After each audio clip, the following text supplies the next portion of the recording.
بسم الله الحمد لله وصلى الله وسلم وبارك على مولانا رسول الله وعلى آله وصحبه وسلم تسليما. My dear brothers and my dear sisters, welcome back to the second episode of Banu Israel and us in the Quran. As said before, when Allah subhanahu wa ta'ala spent that much time on a community, it is not about gossiping about the past.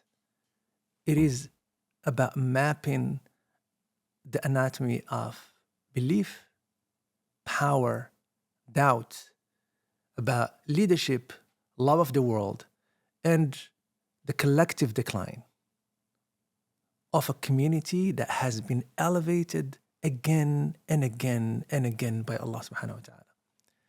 And that raises some deep questions.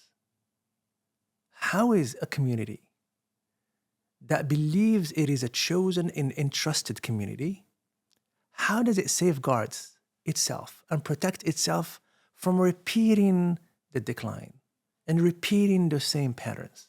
These questions are not just for Banu Israel, because Allah subhanahu wa ta'ala handed to us the torch of being kuntum khayra ummatin ukhrijat linnas. You are the greatest community to be raised and to come out for people.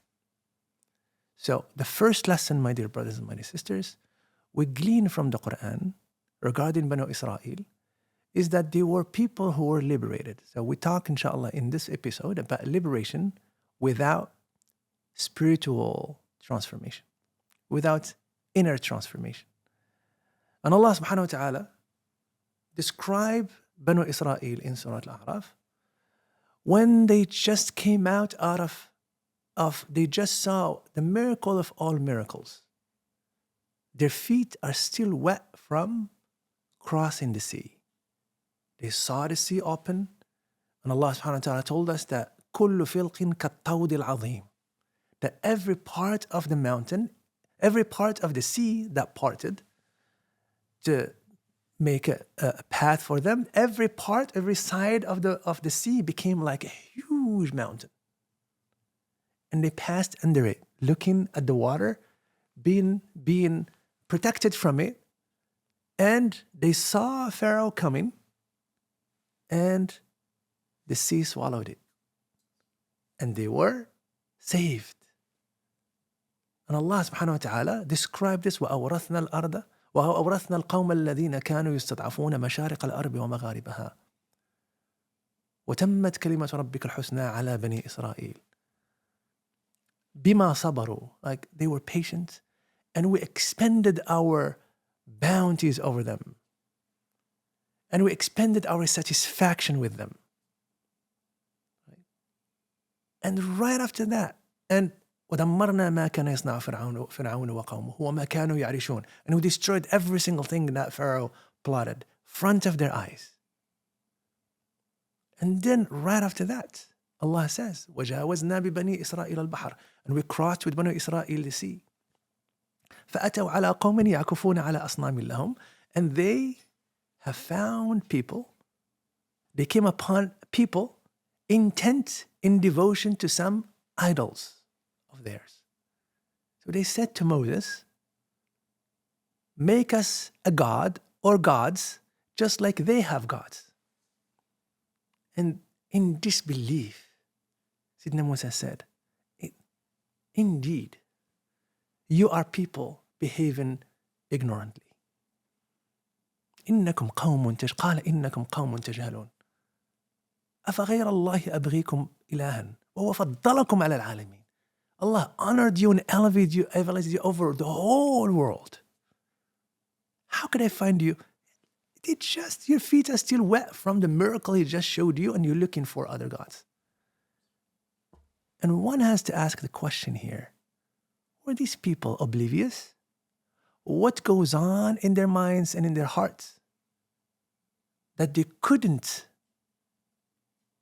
take in the miracle? And the basic part of that miracle is that it is God who gave it to them. What happened? What's going on in there? My dear brothers and my dear sisters, it will be a facile explanation of the Quran if they say that all those guys are just, we have to draw the universal lessons. Because the story is not about them, as we said, it is about us. We could replicate that, and we do replicate that. Banu Israel, because of the oppression,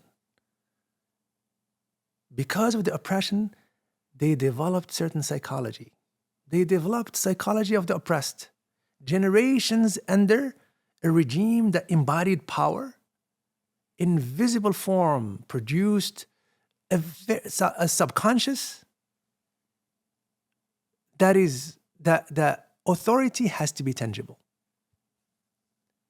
Egypt was not just a place for political oppressiveness. Egypt was symbolic in every single way. It was saturated in symbols in every single way. Monuments to the divine nature of the king, to the sacred architecture, to the rituals that are endless rituals for every single thing. And the power was visible, domination was seen. Nothing, and the miracle that Allah Ta'ala showed them was of that nature. Just like the miracle of the Qur'an was verbal, because the people around the Prophet ﷺ were, their prowess was in their language. So when freedom arrived to them, their imagination of what God is still required in their mind a divine that is visible and material. The fact that they are politically liberated did not mean that they are spiritually liberated. And hence, my dear brothers and my dear sisters, here we see the wisdom and the guidance of Allah Ta'ala to Sayyidina Rasulullah Sallallahu Alaihi Wasallam, that for 13 years, yes, the Prophet Sallallahu Alaihi Wasallam is commenting on the socio-economic political issues of Mecca, but his main job, guided by the Quran, is spiritual cultivation. إن ربك يعلم أنك تقوم أدنى من ثلثي الليل ونصفه وثلثه يا أيها المزمل قم الليل إلا قليلا. O you who's wrapped up, stand up at night and pray. God knows that you're standing up to prayer, to vigil prayer, to qiyam layl every single night. You and a group of the believers with you. What do you think happened in Dar al-Arqam and Abil Arqam other than this spiritual cultivation? Sayyidina Abdullah ibn Mas'ud says, Allah says in the Quran, أَلَمْ يَانِ لِلَّذِينَ آمَنُوا أَن تَخْشَعَ قُلُوبُهُمْ لِذِكْرِ اللَّهِ. It was only 6 years in Islam. Isn't it about time that the believer's heart tremble and feel the connection with Allah Ta'ala? This verse in Surah Al-Zumar has been revealed to the Prophet ﷺ only 6 years. 6 years, Allah is like, isn't it about time that your heart are connected to the divine? Because that is the source, that is the real liberation. That is the real revelation. So when freedom arrived, the symbols are still there. They were free politically, but cognitively and spiritually still colonized. They still see the dunya the way they could never recover from Egypt. They could never recover from the oppressive nature of Egypt. They could never recover from it. Because as much as Sidna Musa is bringing them to the light, the symbols of Egypt are still there. And hence the calf. And hence Allah subhanahu wa ta'ala, and hence saying, أَرِنَ اللَّهَ جَهْرَةً. This thing doesn't stop. It doesn't stop with give us a God just like they have their God. It keeps on coming. أَرِنَ اللَّهَ جَهْرَةً. Show us another God. Show us a God visibly. We want to see God visibly. And then you have the calf story that we're going to come back to. Right? So this reveals something profound, my dear brothers and my dear sisters, and we'll finish with this, inshallah. External liberations does not guarantee internal transformation. We could make the whole world, we could get rid of Trump, we could get rid of all the oppressive natures of every single thing, and we still replicate their modes of living. We need Sayyidina Rasulullah Sallallahu Alaihi Wasallam's method. We need Sayyidina Rasulullah's hand. We need Sayyidina Rasulullah's way of doing things. We need him very present because his way is the only way. And his way is internal and then external. Internal and external at the same time, but the focus is in the internal. He never ceased to elevate, sallallahu alayhi wa sallam. He never ceased to destroy the gods in the heart of the believers. Sayyidina Umar is standing up with him, and he said, "Oh, Prophet, I love you more than I love anybody else in my life, even parents, even children, even except myself." He said, "Oh, Umar," his friend, and his buddy, and he's muhajir, and he spent so much time giving for the sake of Allah Ta'ala. And he said, "Umar, you're not there yet. As long as your nafs is more, you're not there yet. You gotta let go of all of that. You gotta you gotta let go of all of that, and I should be more beloved to you than any that even yourself that is between your soul that is between that is in your heart, that is in your inner self." And then Sayyidina Umar thought about it, and he said, "Oh, Prophet, I do love you more than." He said, "Now we're talking." A community can overthrow tyranny, yet preserve its modes of living, ways of thinking, worldviews. You can take away slavery, but still act like a slave. You can throw out the plantation, but still keep the modes of productions. Just like the modes of productions of before. Nothing changed. It used to be the plantation, now it's the cubicles. Right? If the spirituality is high, it allows the imagination to be purified.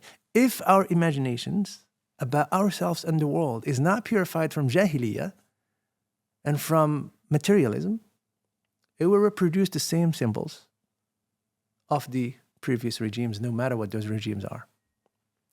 Materialism, my dear brothers and my dear sisters, the worst thing about materialism that Banu Israel exhibited is not that it's about wealth, that it shapes our imagination of who we are and the world around us.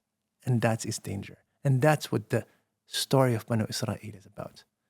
We plead with Allah subhanahu wa ta'ala to deliver us and to make us his servants, and that we focus on that which the Prophet ﷺ focused on, and that we take the benefit of this Ramadan to work on that which is the worthiest part of us, which is our souls, that we increase our dhikr, that we increase our qiyam, that we look in the mirror of the righteous people around us and see the defects in us and correct.